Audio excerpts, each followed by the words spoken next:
want it to, but looks like we need to be quiet for a second so we can get things rocking and rolling on YouTube. Okay, sounds good.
All right, looks like we are set to go, Miss Shannon. So should we get started?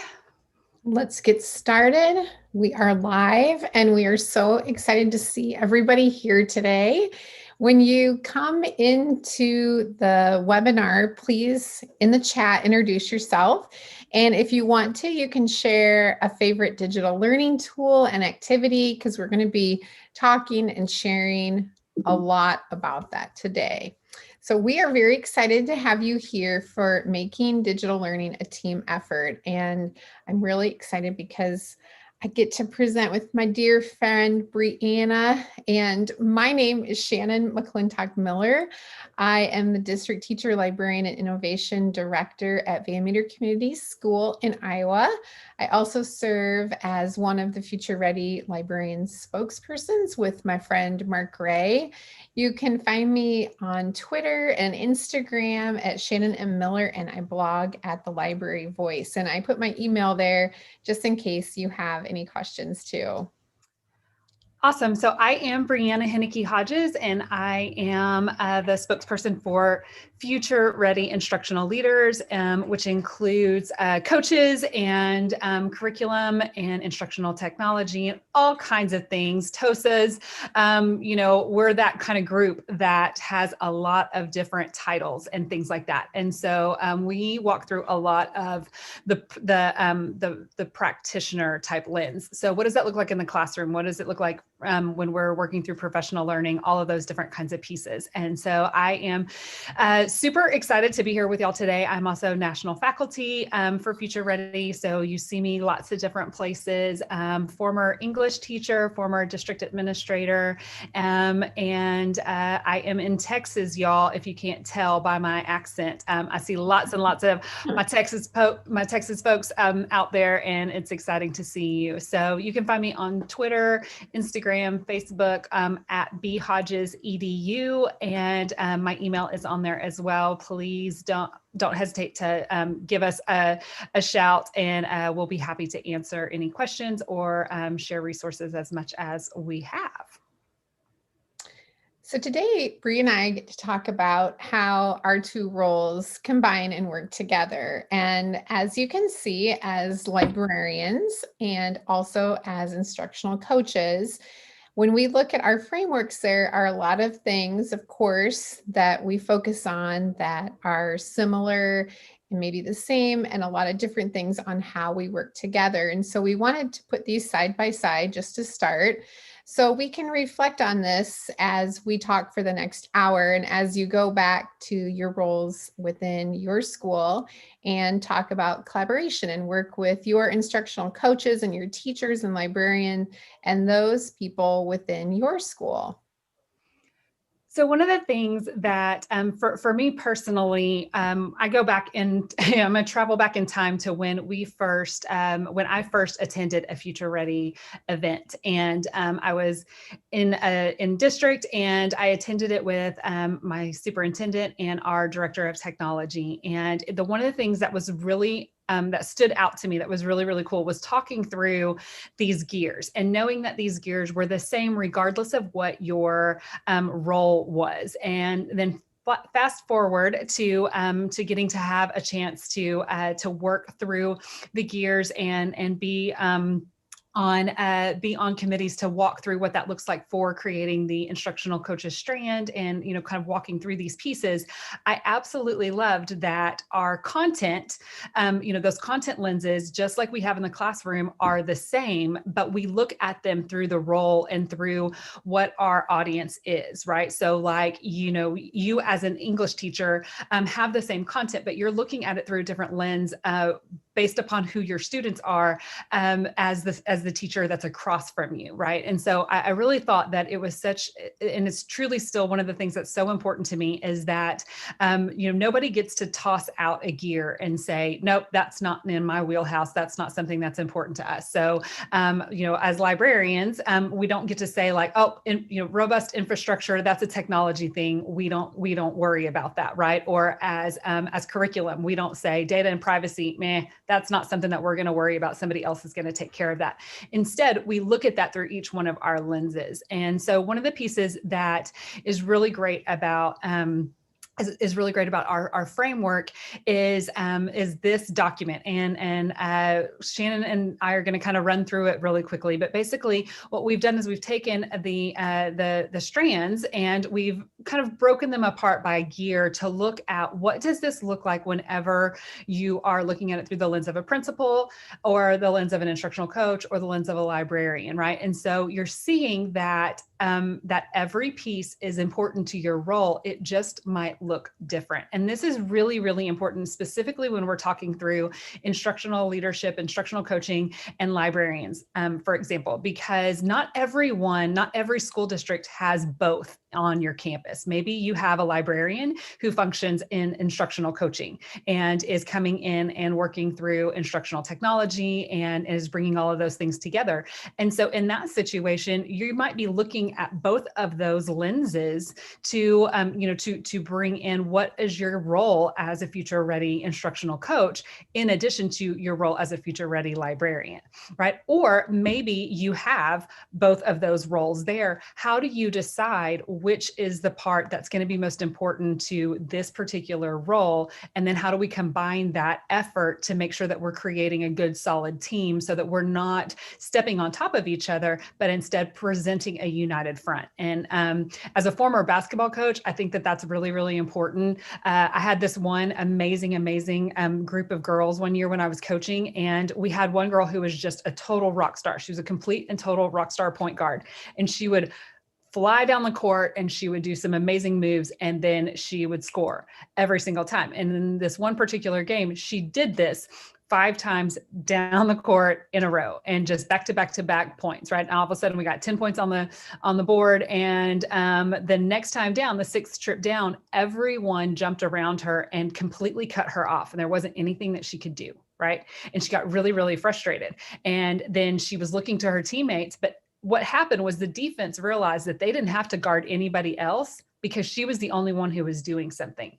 And so I remember calling a timeout and bringing everybody over, and, she was so frustrated. And I was like, well, nobody has to look at anybody else because you're trying to do it all yourself. So how about we look to the strength of our team and start passing and start, really relying on, our teammates and really building this up so that we can be effective, not wear anybody out, but instead really truly develop the team that we're kind of moving forward with. And so I kind of look at that the same way when we're looking through the strands, is how can we create the best team so that not any one person is completely worn out and instead is able to really support each other as we move forward in this.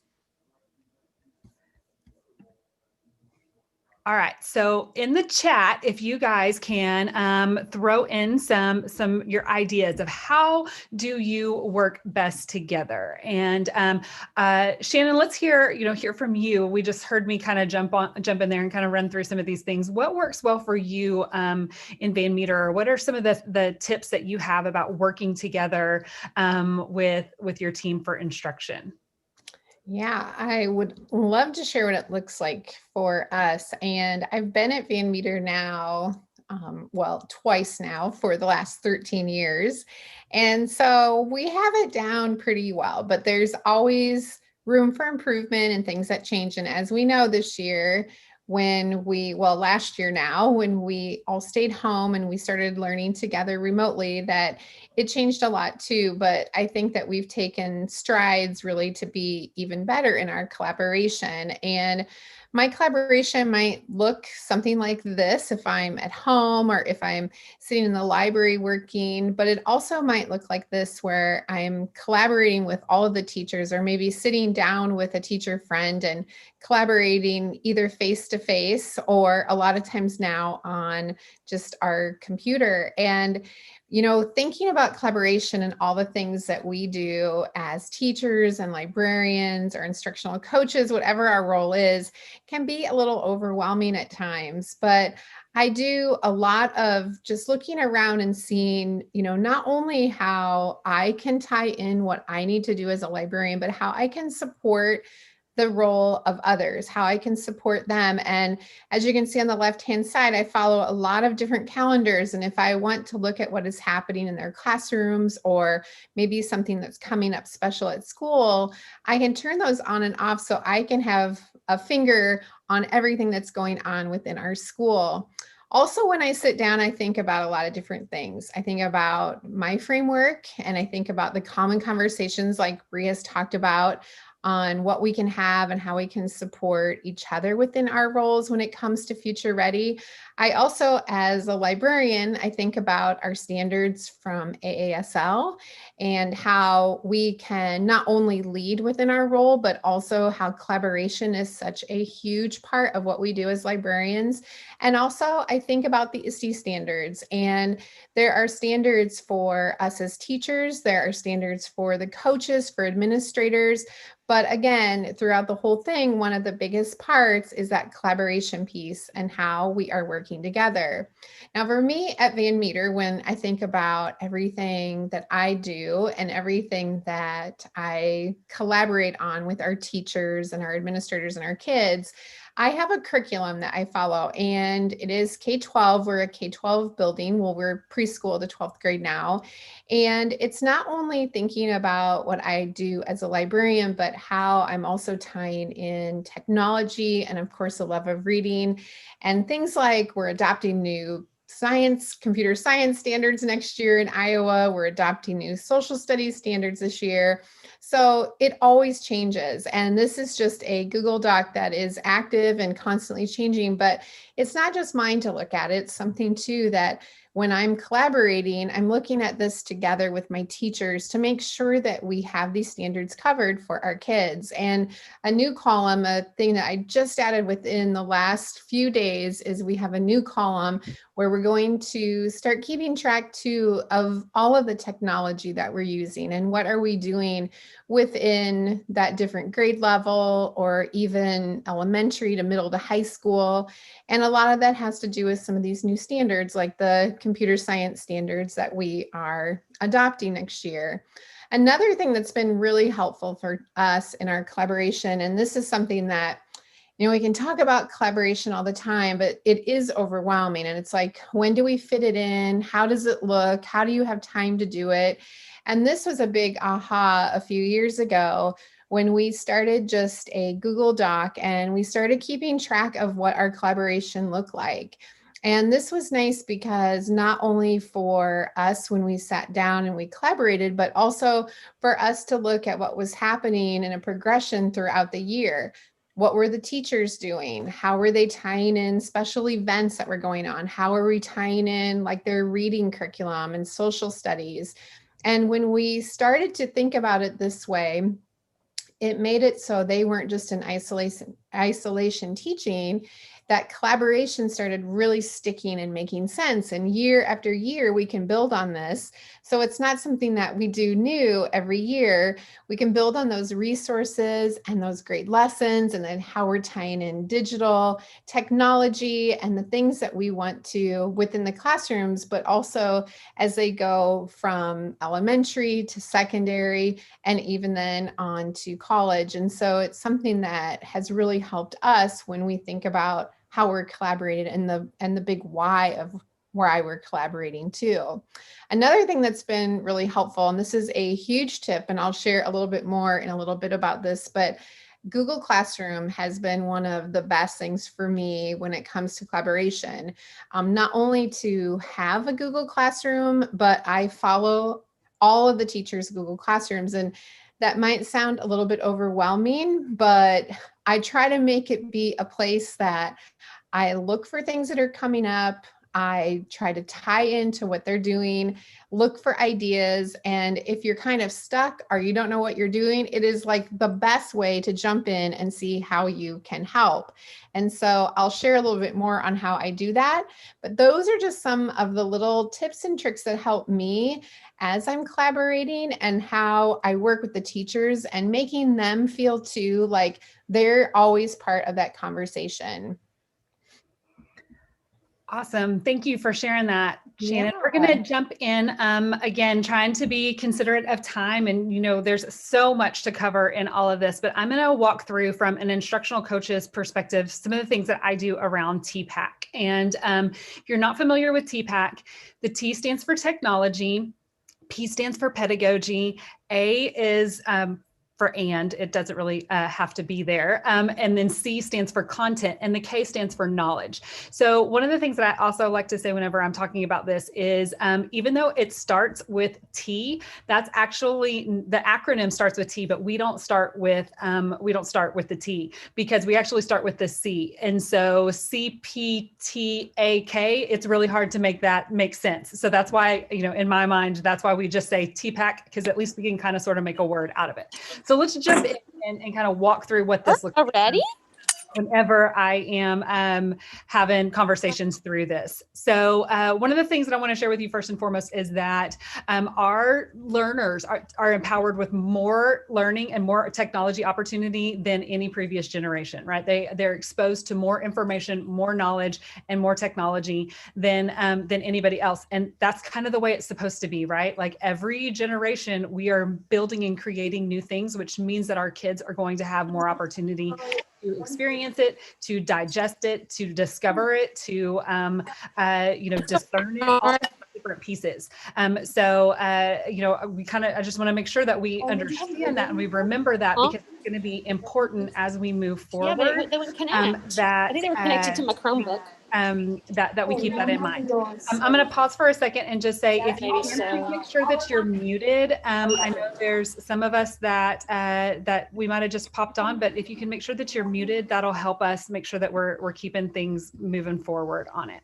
Okay, sorry about that. So you can go ahead and pop over to the next slide, please. I'll try to help you with that sound there too. Yeah, appreciate it.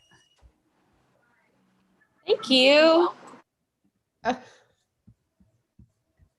Okay, so again, if you have, if you can just check on your screen and make sure that your mic is muted, that will be really helpful. All right, so one of the things that that I like to share with teachers is this this graphic, and I call it signal strength, and it basically equates our learning standards and our outcomes based on cell phone signals. And this becomes really important to me because I live out in the middle of nowhere, and we don't have really great cell phone strength. That said, I can do a lot of things with one bar, right? And one bar is still really important. And on this graphic, you're going to see that I've got blooms in here. I've got Webb's depth of knowledge in here. But then at the bottom, in that really small kind of italicized font, I've got typical assignments that we would use when we're talking through digital projects or digital activities. And so what I've done is I've layered these over so that when we're talking about activities, we really start to understand what depth of learning, what is our learning standard that we're after, that we're trying to get at. To answer your question, yes, you're going to get a copy of that, of this presentation. We'll share it. We've been sharing the link in the chat, but we'll keep sharing it so that way you can get it. So on here, again, one bar is important because that's our remember level. This is our routine retrieval. This is where we're talking about things like flashcards, drills, practice, quizzes, right? So this is a basic foundational information that we really need to have. And that's important, right? Like I can't get to 5-6 bars if I don't have one bar. So I've got to keep that in there. But then we're going to move on and build that forward. And one of the things that I, again, really want to draw your attention to is if you are putting this verb on blooms at a higher level, I want to make sure that your lessons are matching that. And this is where we're going to talk about equity of experience and opportunity, because in today's age, we need to make sure that we don't misinterpret teacher autonomy with equity of opportunity and equity of experience. A lot of times as an instructional coach, we operate off of the mindset of, well, if we're only going to work with the willing. And I agree with that to an extent, right? But at the same time, we want our learners to have the same opportunity and the same opportunity for challenging and for digital and for technology-based learning experiences. And so, again, that's where kind of pulling from Shannon's conversation, some of those opportunities where as a district, we can create kind of, curriculum lines around this is what is being introduced in kindergarten. This is what's being introduced by 6th grade. Those kind of things are going to really help us build into some of that. So let's move forward a little bit, Shannon. Okay, so when we are talking about designing our learning experiences, one of the things that I really want to bring to your attention is that we've got to boot up the brain, right? Like one of the biggest misnomers is, well, if it's technology, then that means my kids are going to be engaged. And then there's also this misunderstanding out there that our kids today have, short attention spans and all of this stuff. It's actually that it's not that our kids have a shortened attention span. It's that there are so many things competing for their attention that we really have to ratchet up what we are doing to make sure it's worth, quote unquote, their time to devote their attention to it. Okay. And so, so many times we have multiple tabs open, but we're only engaged with one. And so again, I want you to kind of keep that analogy or keep that kind of vision in your mindset and focus on how are we going to create that lesson? How are we going to design that lesson to most attract their attention and create that true engagement? So let's take a look at what that's going to look like. So first and foremost, there's 3 parts to creating a really good lesson, right? So number 1, we have to identify the desired result. Number 2, then we determine the acceptable evidence, like what is it that's going to let me know that they've learned this? And then 3, we design the learning experience that will get us to all of that. So you guessed it, this is understanding by design. This is backwards design thinking, right? This is UBD at its finest. But we can't forget that part whenever we're really breaking down our lessons. So identify our desired result. What is that outcome? What's the thing we're after? And we're going to talk about this in just one second when we break this apart in TPACK. Then we look at what's acceptable. How will I know? The answer to that is never going to be because they passed the quiz. Okay, so please keep that in mind. The answer is not they got a 70 or a 90 on the practice drill. The answer is going to be what are the acceptable pieces of evidence that will show you what they know. Okay, and then we design that learning experience. That's where we get to have all the fun stuff that jumps into that. All right, so this is a quote from my good friend, Dr. Katie Novak, and I think this is so important whenever we jump into coming in with these things, because again, a lot of times we talk about teacher autonomy, we talk about teacher style, we talk about the flair and the why and all of these different pieces. And that is very true, but our core curriculum, our core learning standards, those are our firm goals. How we get to that is where it gets to be flexible. And that's where we get to be flexible for students of different learning styles and learning interest points. That's where we get to be flexible for teacher preference. That's where we get to be flexible for device and for pedagogical opportunities. So firm goals, flexible means, and let's jump in and see how that's going to all come together. So here is the overall graphic of TPACK. So again, we don't start with technology, we start with content. So number one, we create the key content that's critical to the lesson. So whenever I sit down with teachers, I actually do this on my iPad, and I've created slides and explain everything. You could do it in any type of app that you would like, or you can actually use, I've even used transparencies and or colored cells, and then I write on them. So then that way we can have information to where we're kind of writing those pieces out. I do this with workshops just with dry erase markers and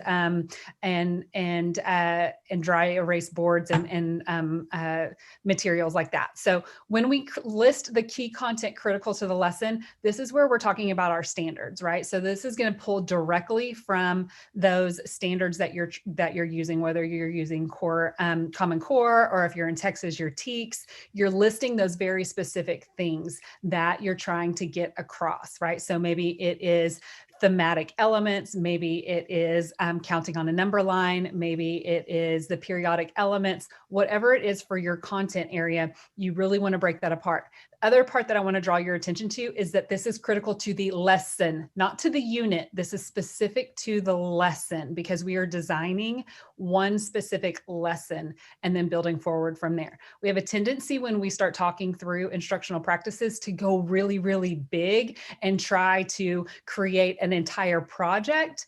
Instead, I want you to focus on the lesson so that we can build incrementally and see how this will work into our everyday practice instead of just doing a project, a quote unquote digital project.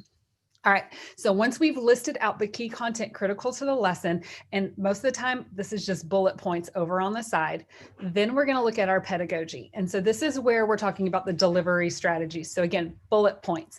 And what I talk about with teachers is like, just give me what are the best pedagogical strategies that work with this. So maybe it's debate, maybe it's think, pair, share, maybe it's jigsaw strategies, maybe it's, whatever those types of things are. Okay. These are the pedagogical, the instructional strategies that you use with this content that really helps you get there. Maybe it is maybe it's station rotation, whatever that looks like, you're just listing those delivery strategies. Okay. And if you'll see, if we have the reason why we have these as three different colors is in these two so we look at our content and we look at our pedagogy, and then we see what overlaps.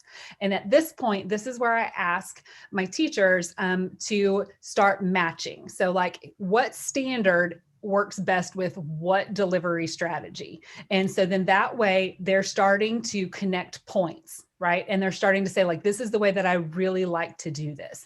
This is the part that I've seen a lot of success with. Or, you know what? I've always done it this way, but my teaching partner does it this way, and I want to try it this time, right? And this gives that teacher that you're having this conversation with, that you're coaching with, they are the instructional powerhouse, right? Like this is their area. This is what they are known for, is really creating this, and you're giving them credence by letting them show what they know in these opportunities, right? As an instructional coach, you can help bolster that conversation if you need to by giving them some, by helping them, prompting them and priming the pump a little bit. But once you just give them a couple like I said, like debate, like think, pair, share, things like that, then they start, really remembering, hey, I know this, I know all these different pieces that come in with it. Okay. So once we have our two, the 1 and 2, then we move into available technology. And this is where I really like to stress that technology truly means anything. Technology is just an advancement on what that material is, right? So technology could be colored pencils. Technology could be dry erase markers. Technology could be Padlet. Technology could be Flipgrid. Technology could be all these different pieces. And again, we're just going to bullet point them. This is where we really want to go back to that content. Okay. So whenever we're saying like, I need for them to be able to explain the difference between theme and main idea. Okay. Then what's the available technology that will help me get that information, right? So we're kind of trying to keep that in mind, and again, keep it as narrow as possible. So this kind of sounds like it's going to take a little bit of time. And to be truthful, the first time you do this, it's going to take about 30, 45 minutes to really dive in and go through all of this stuff. As you start to work through this, it's going to get a lot quicker, and it'll become one of those pieces that just almost is intuitive as you start to develop it.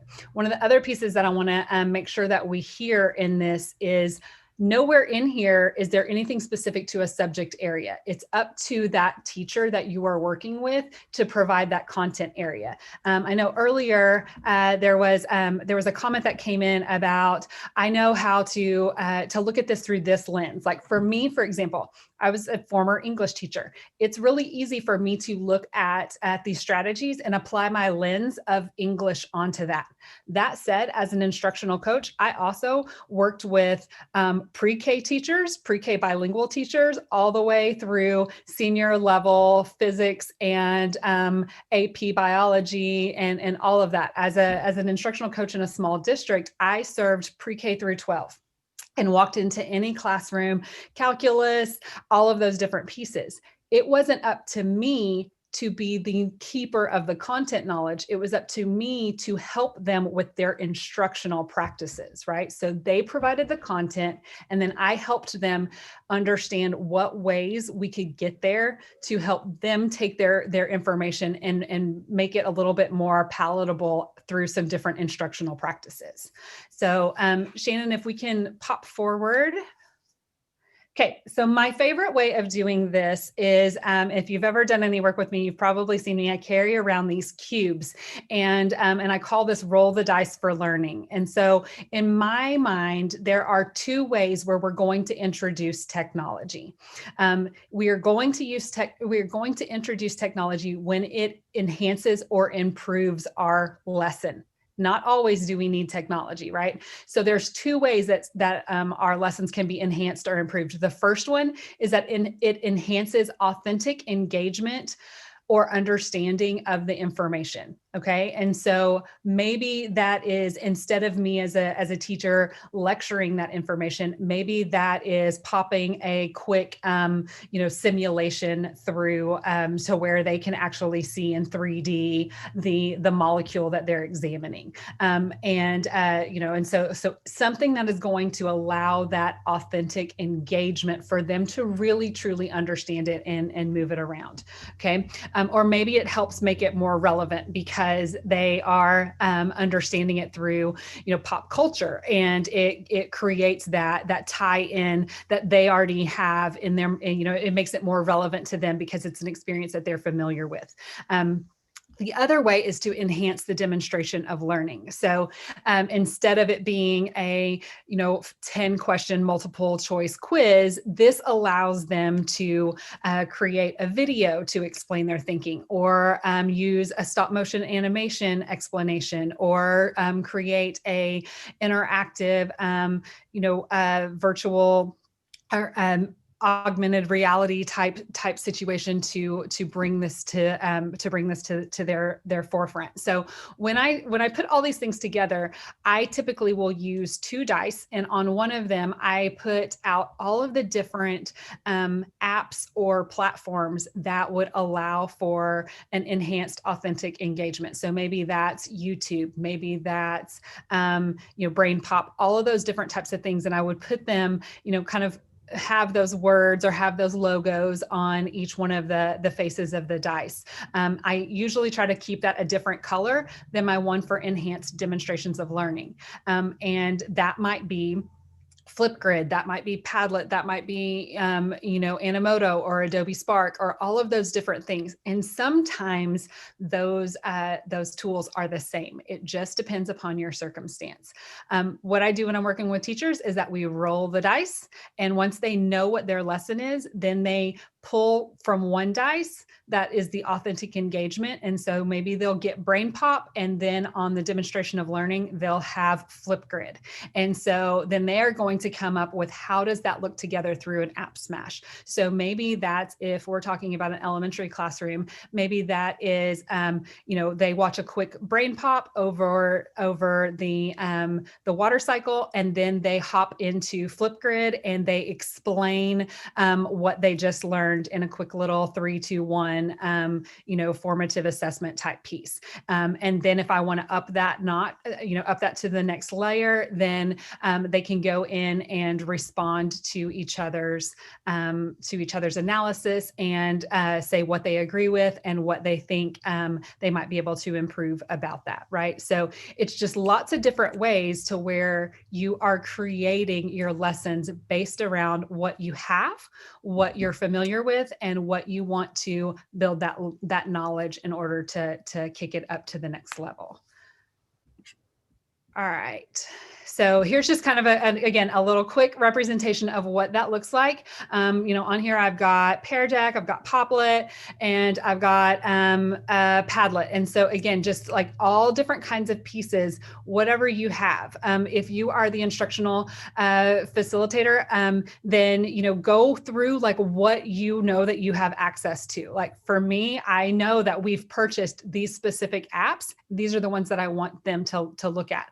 I might have a set of dice for specific content area. I might have a set of dice for specific grade levels. It all just depends upon what it is that I'm doing. I go to, so I have a lot of different dice, and I know some of you are asking like, do you have a master for this? I can share with you how I put mine together, but my master dice are not going to be your master dice because you have different platforms than I do. And so I'll tell you what I've done is I've gotten like wooden cubes from when I first did this like 8 years ago. I went to Hobby Lobby and I got wooden dice, and then I got the little garage sale stickers, the little teeny tiny round ones. And I went and I printed out the logos for all the different things that I was working with. And I literally had like a little logo stick-in party, and I made my little dice and did it that way. And then I made, I call them my Starbucks cards, and they are, these are recipe books that I basically took like Poplet, and then I put down, these are all the different types of activities that you might do with a Poplet. And then I had a QR code that went to either me explaining how to use it, or to the app store or to a demonstration of that. And then they could, if they knew what to do with that app, then they could rock and roll with it. Or if they didn't, they could get more information from that. Now I also have gone to just the local dollar store, and I have dry erase dry erase cubes with a surface on each side that has a dry erase. And so I go in and I ask people, like, we just brainstorm it, kind of like we did whenever we started off this webinar. Like, what are your favorite things that you're using right now? And so we might have Wakelet on one side, we might have Padlet on one side, we might have all these different things. And then whenever you're working in groups, it allows people to explain what they know about something. So they kind of get to have that like genius bar situation, but it also allows you to kind of keep building things as you move forward with it. So we can pop in and explain a lot of that as we move on to the next pieces. So all right, Shannon, what we got next? Okay, so here's the last piece that I want to share with y'all, and then I'm going to kick it back over to Shannon. This came from research that came out this summer from the pandemic, and from our learning experiences in late spring, moving into us coming into the fall. And one of the things that was really important to me was to say, like, what were the things that we learned? And this was what we learned. So first and foremost, we learned that we've got to be flexible, right? Like, we've got to assume the positives, that our kids are not willingly not logging in or refusing to participate, but instead we've got to understand and find ways to build in flexibility. And so what does that mean? That means that instead of only offering something on one specific day, can we create, some office hours on Tuesday and Thursday for them to ask questions, instead of only saying, nope, it's on Tuesday at 4 o'clock. And if you can't be there, then that was your one chance, right? So assume the positives, create some flexibility in there. Maybe it's allowing them multiple ways to represent the information or some of those types of elements. The other piece in this was collaboration. What are ways that we can create new opportunities for students to connect and collaborate together? And this became really, really important, because collaboration is when we learn most. Just like right now, you guys are having this opportunity to collaborate with us, right? Like, we're sharing what we know, you're sharing what you know, and that creates new knowledge. The same thing happens with our kids, right? And so we've got to create ways that allow them to connect so that they can create new learning opportunities, which means that we also have to communicate and connect often. Right? We can't just be one way information where we're just pushing stuff out and sending everything through Google Classroom, because then it kind of becomes snowblind to it, right? Where it's like all happening around us and we have no idea what's going on. And so we want to make sure that we are communicating, but that we're also connecting. I will share a very quick aside on that and say that last year, as my son, who is now in 6th grade, was in 5th grade, he had 7 teachers. And in the middle, once the pandemic happened, he only saw 2 faces of his teachers from that point forward. So 5 of them, he never saw their faces again through the rest of that school semester, because not that his teachers weren't communicating with him, but there wasn't a time for him to have a conversation. And so I think that that's something that we really want to, keep that in mind. The last part in this bottom part is, feedback, right? So making sure that we're looking at progress and process, not just product. Okay. So as an English teacher, this is really important, right? Like, if all I do is grade that final essay, I have no idea how to keep my kids learning and building, right? I'm only checking their product, not taking a look at how they're progressing and what their process looks like. So find time to make sure that you're checking in on each one of those. Create those vulnerable check-ins and be honest. Just like we were talking about at the beginning of this webinar, when Shannon was like, things always work until we get ready to go, right? We got to be vulnerable, and we've got to say, like, hey, there are these days when things aren't working right. Or, you know what? I don't feel like getting out of bed either today. This is me and my messy bun, and I'm here with you. So whatever that looks like in there, just making sure that we have time to be human, and that we allow that same thing with our kiddos. And then lastly, creating multi-means for representation whenever it comes to accessibility situations. So if you have an assignment and it is only available through digital means, what ways can we create for our students to have access to that information if they don't have a steady internet connection? Or if it is only available through audio, what opportunities do we have to have a transcript available, or to have, multi-representations of that situation? So again, lots of information in here, and we can always talk about this. As you can see, I get super excited about it and running through all these pieces, but so much to keep in mind as we move forward.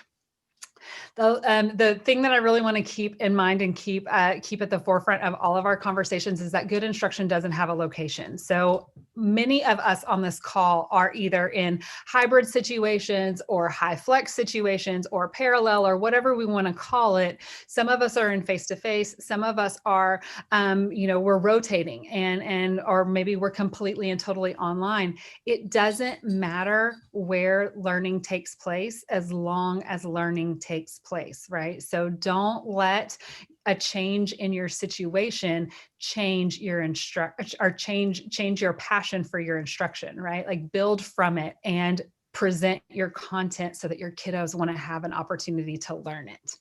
All right. I think that's, there we go. So in the chat, please make sure that you guys are sharing your thoughts and kind of coming in with all of these pieces. Again, the last thing that I want to say about all of that stuff that I just ran through with you guys, a lot of us, if you're an instructional coach position, you're not sure how to bridge that, have that conversation with your teachers and it not feel like I'm trying to change your practice. By letting them be the speaker, the knowledgeable person, by letting them own their content, you're letting them be in charge of that conversation. And that's the best thing that we're after. As a coach, whether it's an athletic coach or it's an instructional coach, you want to support and improve their opportunity. You don't walk in and say, hey, you don't know what the heck you're doing. Do it my way and you'll figure it out. Instead, you take a look at what they offer and then you find ways to promote their strengths and their interest points in there. All right, Shannon. Okay. Thank you. Thanks so much for sharing all that. And we're going to talk now, and we would love to have you guys just continue to add ideas as we go, just for when we're thinking about all these things, like how are we creating and curating and coaching digital learning within our school and within our different roles that we serve. And so the first thing that we would love to hear from all of you too is, how do you learn about different technology and where do you turn for support and help? And at my school, just to give you some ideas, we do a lot of new technology, and we bring in things like, we brought in unruly splats. If you've never seen these, you have to check them out. You code them, and then the kids, they play these amazing games with each other. We also brought something really cool yesterday, 3 Ducks Design. And with both of these, you see that the kids are Zooming and Skyping with people. And one of my biggest tips is reach out to the companies and ask them. They are on Twitter. I see a lot of you, talking about social media. Like, not only are teachers and librarians and coaches sharing, but also the people who are creating these things. And whenever we kick off something new, we invite those people to come and Zoom with our kids. And it's not only teaching them how to do it, it's teaching me too how to do it. And I feel more like an expert after that as well. And so find the companies on social, reach out to them if they're not on social, in an email to them. And I can't stress enough how much they love having conversations with all of us, when it comes to questions that we have or ideas. And we're also we have now done 3D printing for several years, but we're kicking it off with our 3rd graders this week in a project around Valentine's Day. And we have monoprice 3D printers. And I always have questions. It never fails when we're tying it into not only a project that we're doing, but also just kicking it off with a new class. And I turn to just the chat a lot on social media, or I reach out to them in an email to ask for help. And I can't say enough about all the ideas too that I just get from all of you on the Facebook group. And if you don't belong to the Future Ready Librarians Facebook group, even if you're a coach, I highly recommend it, because you can find so many ideas, but also ask so many questions. And that is one of the things that I think is just so important about the community that we have there. Now, the next thing is, what do you use to curate and organize digital tools and ideas and projects around technology? You know, Brienne talked a lot about all the different things that she uses and talks about, and I love her dice idea. And I can't remember, you called it like Starbucks menu or something. And I love that too. Just keeping track of how we're using that and using those things when it comes to different grade levels or even what time of year. I have a hard time sometimes just remembering if I didn't keep track of all of those things and when I used it and how I used it and what grade I used it with. It would be a lot to keep track of just how I was kind of evolving in their use of technology and that collaboration. But a couple of things that I do, you know, I told you the little hint about like asking to belong to everybody's calendar. And within Google Calendar, like you don't have to have them on all the time. And so I turn off the calendars when I want to see, you know, something else, or I turn it on. I leave notes in the calendar. And when I belong to all of those little Google Classrooms, even though this looks pretty overwhelming, it actually isn't overwhelming. I filter all of them into just a folder and I look through them quick. But when I belong to those Google Classrooms, I can quickly just look through these. I can see what they're sharing, if they're sharing the resources that I'm sharing, if they're sharing the technology, what they're using. I can pop in and say, hey, do you need my help? Or I see that you're doing like farms, or I see that you're doing area, you know, like whatever it is, I can then kind of reach out and find a way to collaborate.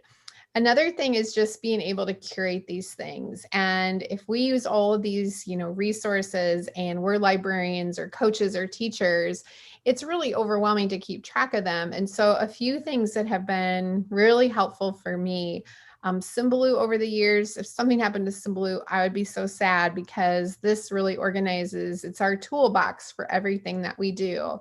I also use Collections by Destiny, and this has been a huge lifesaver because I can curate things, I can create a collection, but I can also tie in my resources that I have in the library. If it's an ebook or a book on the shelf or a database or even a resource that is online, I can keep it all nice and neat. And then I can share these if we have, like, for example, third grade is kicking off 3D printing.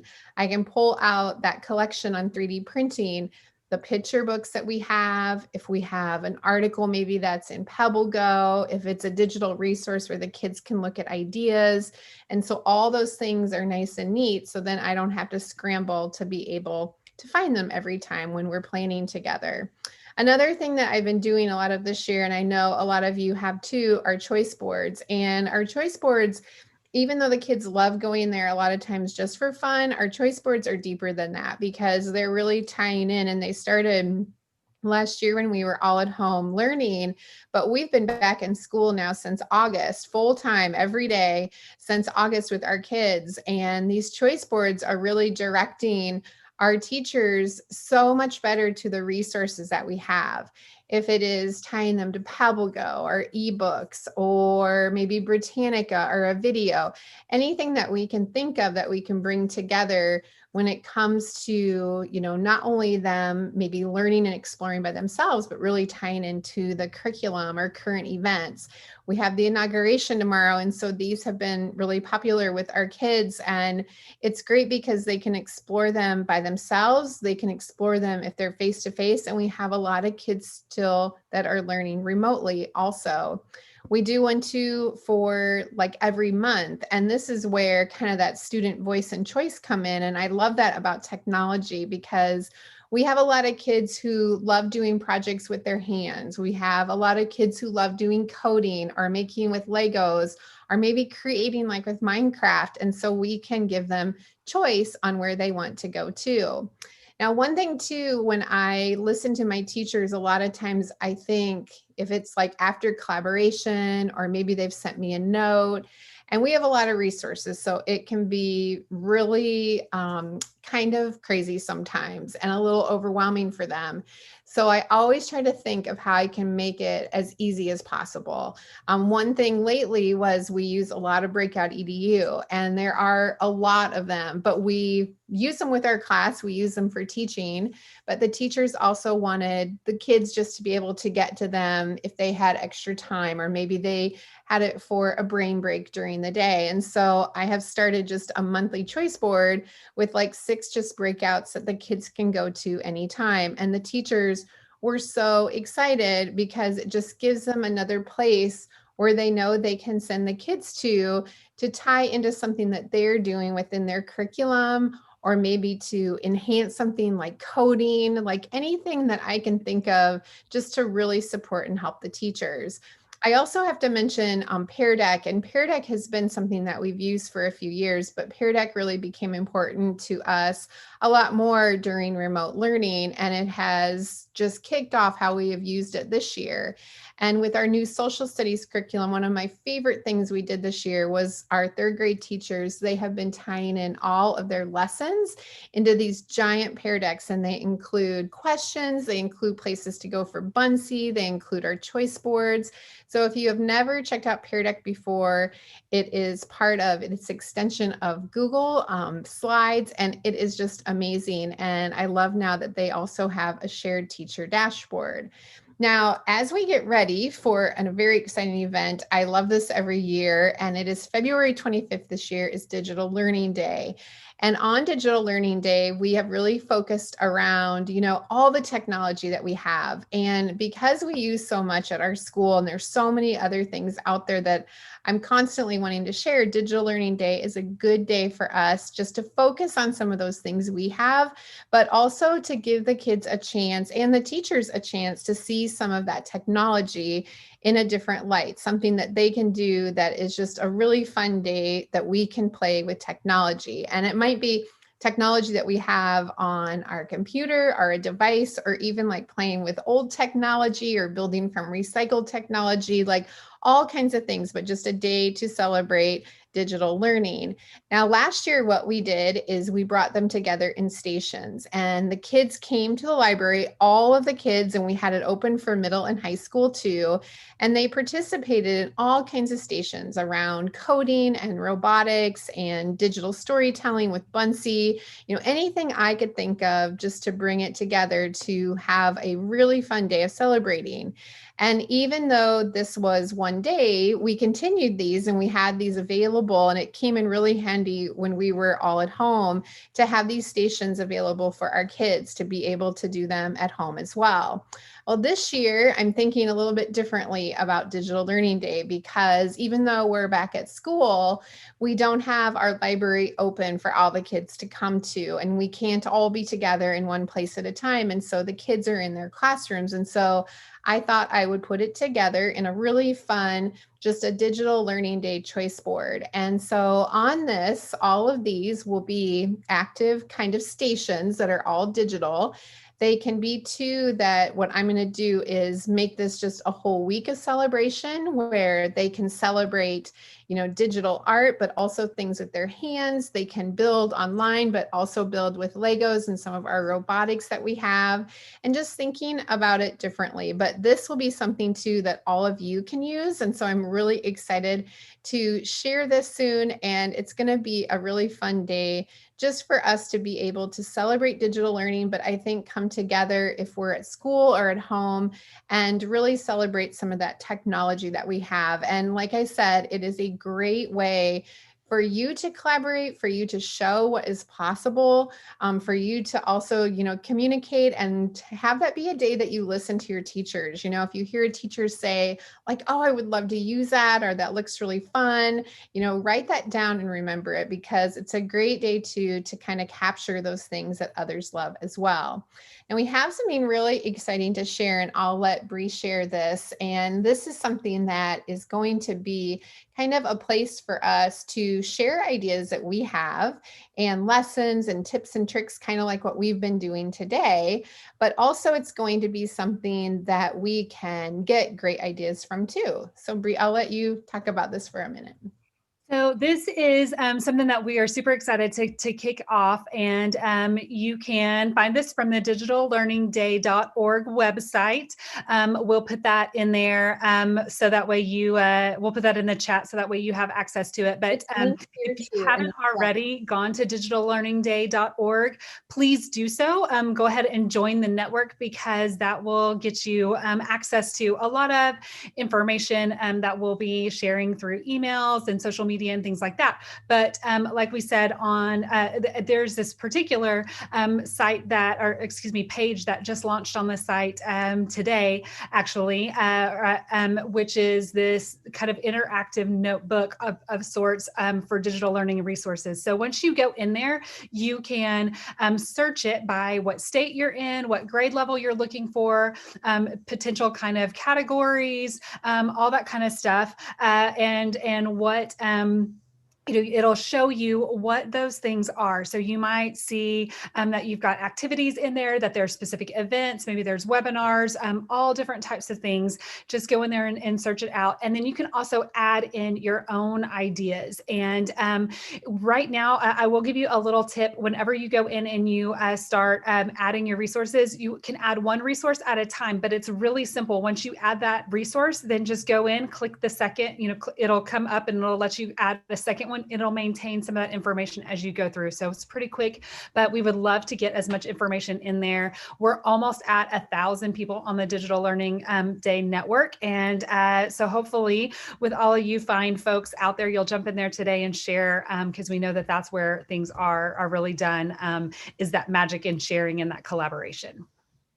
Yeah, I'm so excited. I can't wait to read everybody's ideas. So please share. And everything that we have shared today is linked in the slides. So you can click on those 2 slides that Bree just spoke about, and you'll find the link. And so somebody asked about like the stations, everything is linked. So you can use choice boards, you can use the stations, the ideas, the curriculum, I think somebody asked about, and I'll be sharing that really soon because I'm just making some tweaks. But if you want, I can share what we have right now. So I'm happy to share that too.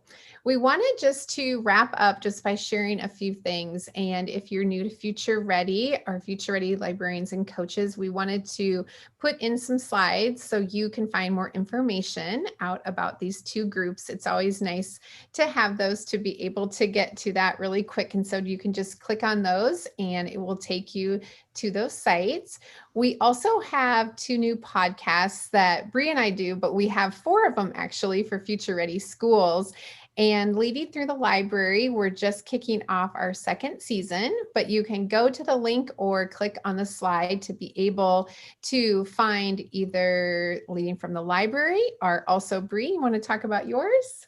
Yeah, so we also have Coaching Through Uncertainty, and it's a really great resource. I mean, all of the podcasts are truly fantastic. In Coaching Through Uncertainty, we talk with a lot of different lenses, specifically through instructional practices, whether it's assistant superintendents of curriculum and instruction, instructional coaches in the classroom, really kind of across the gamut to talk about what does this look like? What are you doing right now? How are you, how are you responding to these changing needs that we are dealing with? And so would just really encourage you to check out a lot of those options out there and see where you can come in.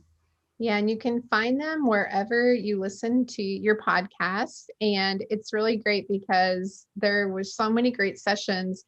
Bree, I loved listening to the ones that you did, and I loved Carl and listening to Adam's and of course Tom's. And so I learned so much during those, and I hope you guys check them out too. Also for the Future Ready Schools librarians, and this is something too that is so helpful just to be able to kind of reflect on our practice as we kick off a new year. And we also have this great conversation starter. And this is nice too. We're talking about collaboration today. So if collaboration is something that is new or you're really working, that's one of your goals this year, I really highly recommend to check out this conversation starter because it is very helpful. We also have our Future Ready Librarian Challenge series, and this will, I think, the first part of February start up again. You can get more information at that link below. And that has been just really fun to see some of those things that have come from that too. Bree, did you want me to talk about this?